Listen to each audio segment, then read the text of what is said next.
Imagine surviving the most destructive weapon ever used on a human city. Imagine the flash, the pressure wave, and imagine the silence that follows the end of everything you knew that morning. Imagine then dragging yourself out of the rubble, nursing your burns, and boarding a train home. And then imagine arriving home. You're safe, you're sound, but only for it to happen again. This is not a hypothetical situation. This is the life of one man, a shipyard engineer from Nagasaki named Tsutomu Yamaguchi, who was present at both, yes, both atomic bombings in August 1945 during World War II. He was first at Hiroshima, and then 3 days later, he was at Nagasaki. He lived to be 93 years old. In his later years, when asked how he had survived both blasts, Yamaguchi had a quiet answer. He said that after two atomic bombs, everything else that follows is a bonus. Today, we're going to tell his story.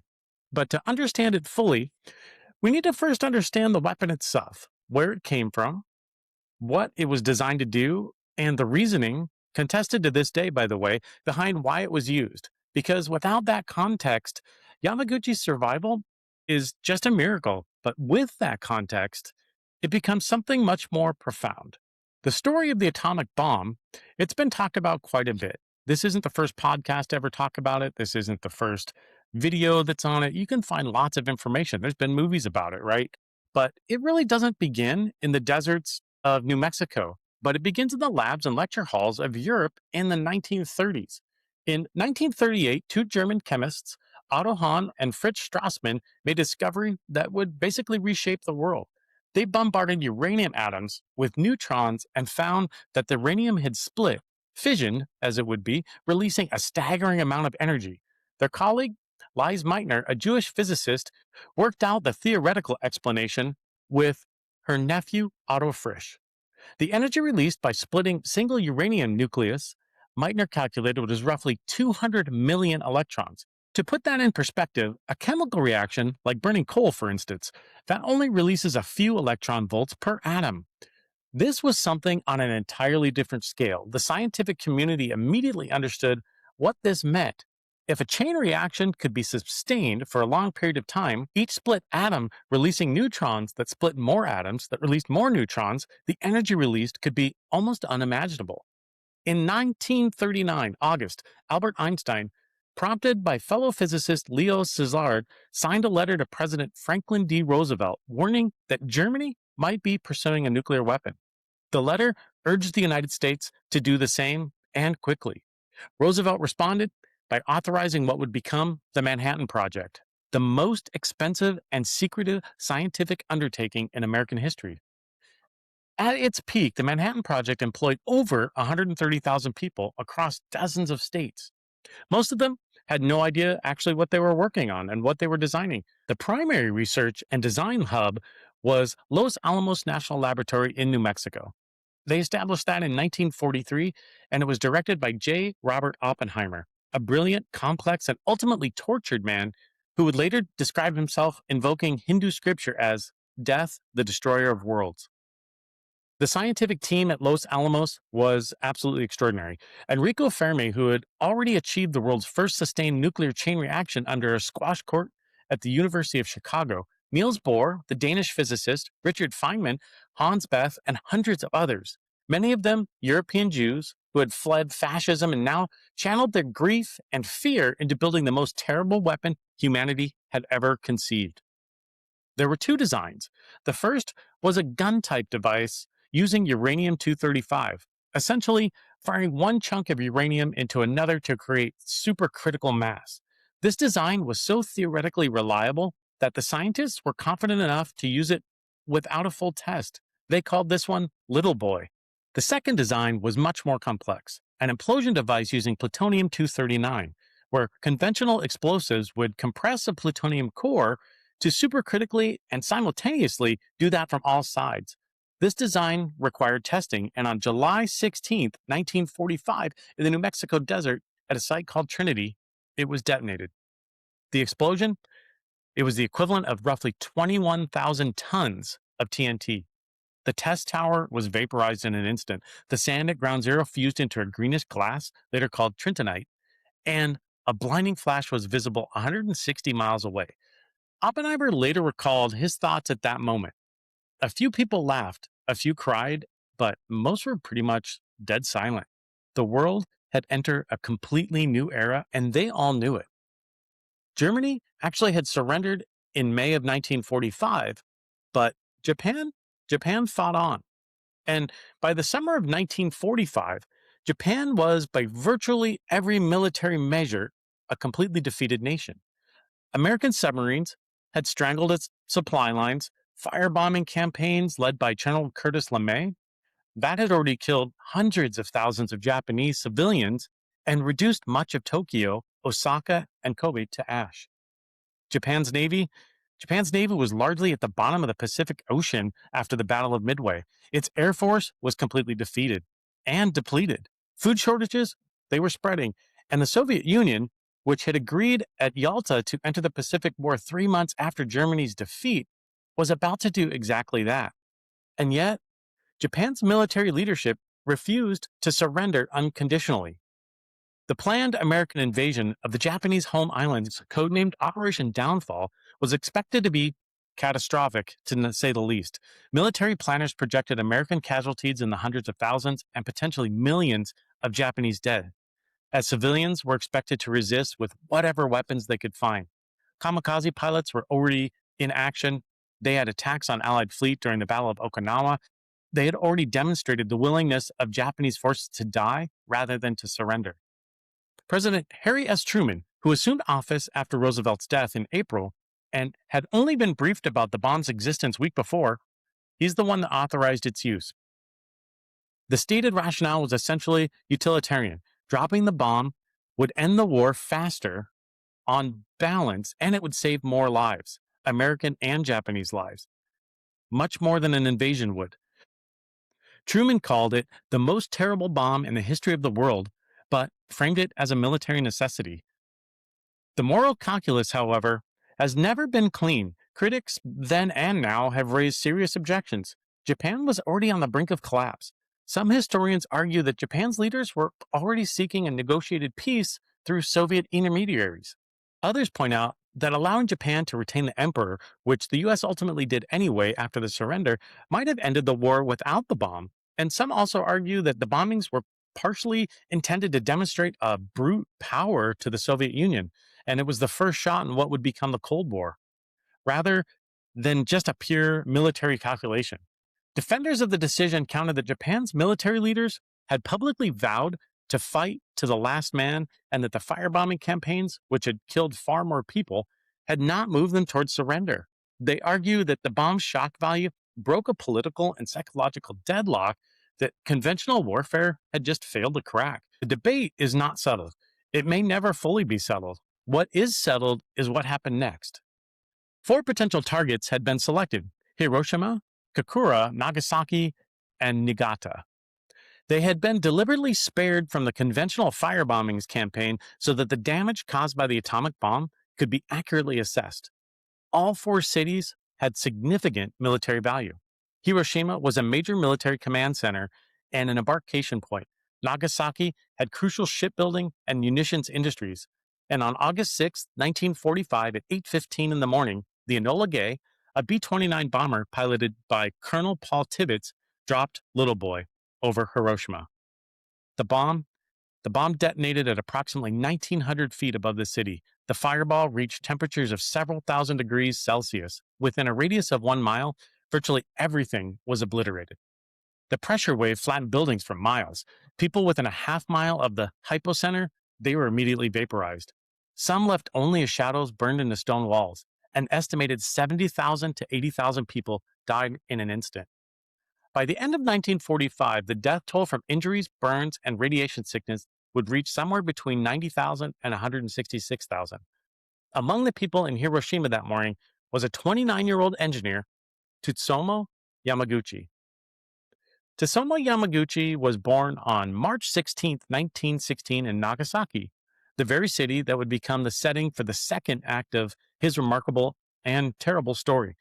He graduated from what is now Nagasaki University and went to work for Mitsubishi Heavy Industries, one of Japan's most important industrial conglomerates.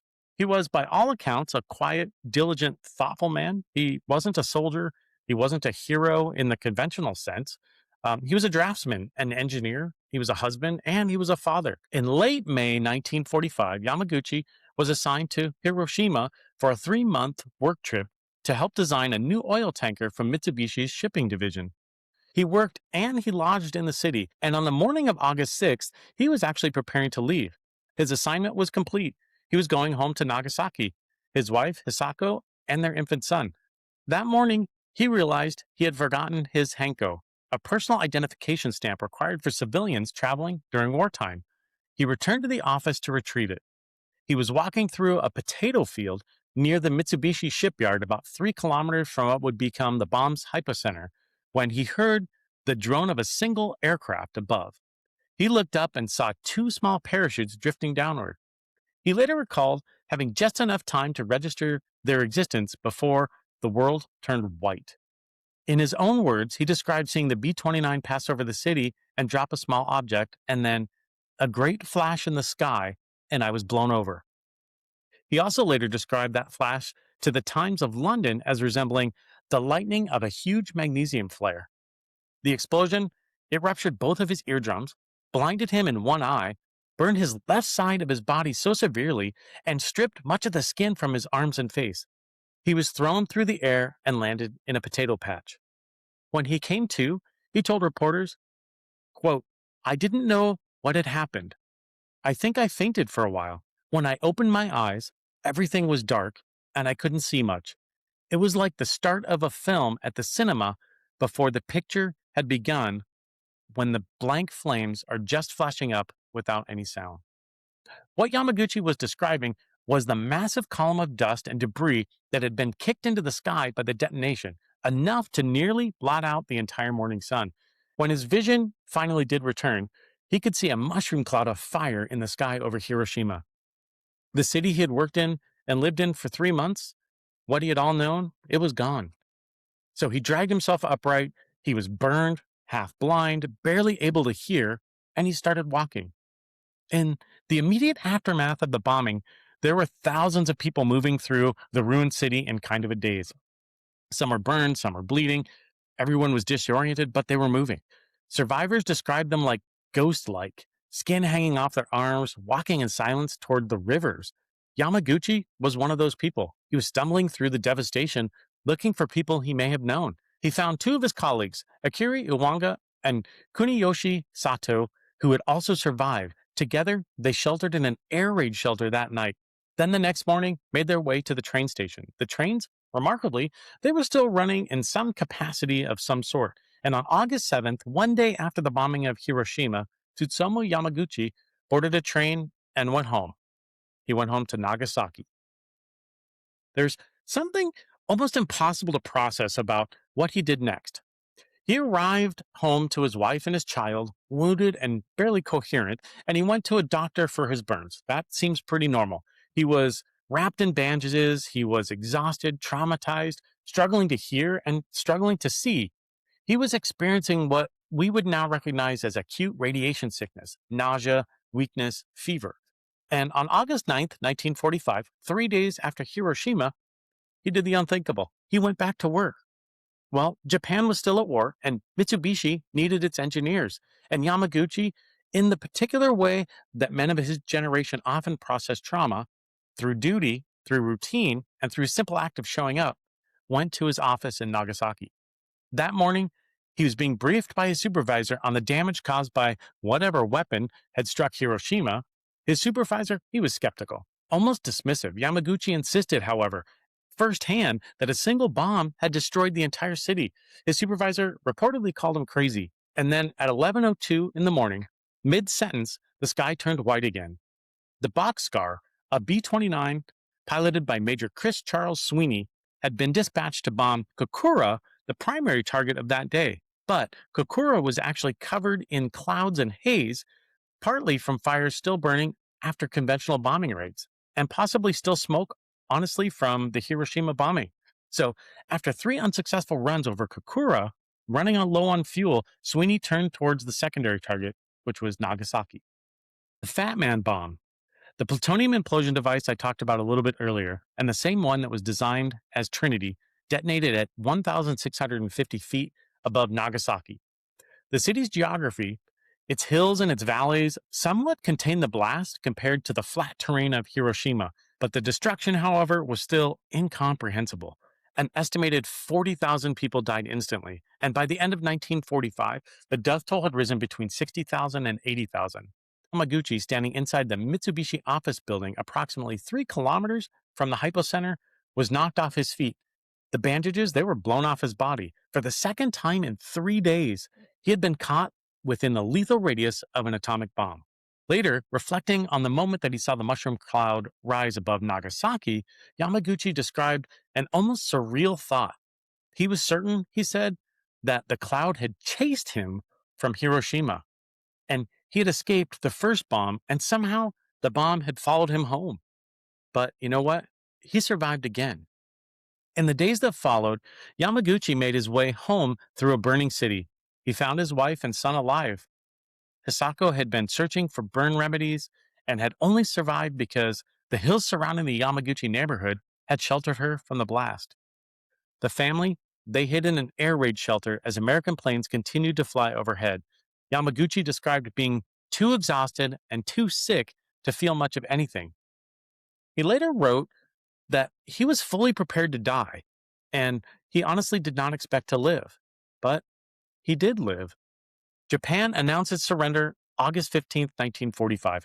Emperor Hirohito's radio broadcast, the first time most Japanese citizens had ever heard his voice, told the nation that he is fully prepared to fight and die to the last person, but the unendurable must be endured. And the war was over. The decade after the war wasn't easy for anyone, and it wasn't easy for Tsutomu Yamaguchi. He suffered chronic health effects from his radiation exposure, including significant damage to his vision that worsened over time. His wife, Hisako, who had been exposed to the Nagasaki bomb's black rain, the radioactive precipitation that fell hours after the explosion, also developed serious health problems over the years, including cataracts, liver disease, and kidney problems. She died in 2008 at the age of 88. Their son, Katsutoshi, who had been an infant at the time of the bombings, died of cancer in 2005. Their daughters also reported serious health problems throughout their lives. The radiation's reach extended into the next generation. In post war Japan, survivors of the atomic bombings, known as hibakusha, occupied a complicated and painful social position. They were witness to an atrocity of world and historical significance, but they were also stigmatized. There were fears that radiation sickness was contagious. There were whispers that hibakusha were weakened, tainted, and unlucky. Some had difficult finding employment or marriage partners. The Japanese government was very, very slow to provide any medical support, and American occupation authorities suppressed information about radiation effects for years. For a long time, Yamaguchi said very little publicly about his experience. He served as a translator, if you can believe it, for U.S. occupation forces after the war, and then he returned to Mitsubishi to resume his engineering career and quietly raised his family. He was one of hundreds of people documented to have been present at both bombings, a group called Niju, Hibakusha, or double bomb affected people. But the Japanese government did not officially recognize double survivors as a distinct category for decades. Yamaguchi, he didn't begin speaking widely about his experience until the 80s. The catalyst, his family said, was the death of his son from cancer in 2005, a loss that made the silence feel for the first time like a betrayal. He began writing, he began giving interviews. He wrote a major memoir titled Ikasiritu Inyoki, which translates roughly as A Life Well Lived, and a book of poetry. And he became part of the anti-nuclear movement with a quiet, inextinguishable ferocity. In 2006, at the age of 90, Yamaguchi got his very first passport and flew to New York City to address the United Nations General Assembly. Standing before representatives of the world's governments, many of them nuclear-armed states, he spoke about what he had seen in Hiroshima and Nagasaki. He had a message, and he had earned the right to deliver that in person. And I quote, Having experienced atomic bombings twice and survived, he told the assembly, it is my destiny to talk about it. He was officially recognized by the Japanese government as a double atomic bomb survivor in 2009, the only person ever to receive that formal distinction while still alive. The recognition was announced, he reflected on what it meant to him. My double radiation exposure is now an official government record. It can tell the younger generation the horrifying history of the atomic bombings even after I die. When asked in interviews why he hated nuclear weapons with such conviction, he did not reach for political language. He reached for something more personal. The reason I hate the atomic bomb, he said, is because of what it does to the dignity of human beings. It is perhaps the most precise sentence ever spoken about nuclear warfare. Not about megatons or body counts or geopolitical deterrence, but about dignity, about what it means to be reduced to a shadow on a wall. Just think about that. And when asked about the world's continued stockpiling of nuclear weapons, the ongoing arms race, and the warheads still sitting in their silos, he expressed something close to just disbelief. I can't understand why the world cannot understand the agony of the nuclear bomb, he said to The Independent. How can they keep developing these weapons? On his 91st birthday, when asked about the state of nuclear power and nuclear weapons in the world, he was more blunt than ever. At this point, he was 91, didn't have much to lose. The bottom line is, there shouldn't be nuclear in our world. Yamaguchi, he died January 4th, 2010, at the age of 93. The cause of death was stomach cancer. There's a question that tends to hover over the story of Tsutomu Yamaguchi, and it's one that resists easy answers. What does his survival mean? Is it a story about luck, that he survived 2 atomic bombs? Certainly, there's no shortage of that. The forgotten Henko stamp, the 3-kilometer distance from each hypocenter, the hills of Nagasaki, the building that he just happened to be in that shielded him just enough. Change any of those variables, and maybe this is not a story at all. Is it a story about resilience? In some ways, yes. Here's a man who's in complete agony boarding a train. He's half blind, wrapped in bandages. And what is he doing? He's going back to work. That's unfathomable to most of us. Some of us call out sick for a minor cold. There is something in those choices, however you judge them, that speaks to the particular toughness of that generation. Yamaguchi himself would resist the framing of his survival as a story about him at all. He said as much again and again in the years he spent speaking publicly. He did not want to be a symbol of miraculous survival. He wanted to be a witness. He wanted people to understand that for every Yamaguchi who was 3 kilometers from the hypocenter, there were hundreds and thousands of people who were 100 meters away, or 50, or 5. People had perfectly good reasons to be exactly where they were when the sky turned white. What strikes me the most reading and listening to his words is how little self-pity there is in any of them. There's no bitterness to his fate, no demand of recognition, just that steady, patient, almost bewildered insistence. I can't understand why the world cannot understand. The world now has enough nuclear weapons to recreate Hiroshima and Nagasaki not twice, but thousands of times over. The Cold Wars and proxy conflicts and arm races that shaped the nuclear age have shifted and transformed, but the weapons still remain in silos, in submarines, or on aircraft. The logic of mutual destruction is still the logic we live inside. Tsutomu Yamaguchi survived 2 atomic bombs and lived in 93. He spent the last years of his life asking the same question in different rooms to different audiences in the same quiet but devastated voice. He believed his survival had a purpose, and that purpose was to be heard. The question he left behind is whether we're listening. Thank you for listening to today's episode of Archives and Anchovies. If this story moved you in any way, please share it. Please give it a like. Make a comment. Yamaguchi's name, it deserves to be widely known, just as widely known as the weapons that tried to kill him twice. And if you want to go deeper, here's a few resources for you to check out. First, Hiroshima by John Hersey, the foundational first-person account of 6 survivors published in The New Yorker in 1946. Also, The Making of the Atomic Bomb by Richard Rhodes, the definitive history of the Manhattan Project and Pulitzer Prize winner. Nagasaki, Life After the Nuclear War by Susan Southard, a deeply reported account of 5 survivors, and the river flowed as a raft of corpses. Yamaguchi's tanka poetry, translated and published by historian Chad Deal. And lastly, twice survived the deadly atomic bomb of Hiroshima and Nagasaki, the 2006 documentary screened at the United Nations. Again, thank you for listening to Archives and Anchovies. I'm your host, James Coulon, and as always, I wish you a great day, a wonderful evening, and a pleasant week ahead. Thank you.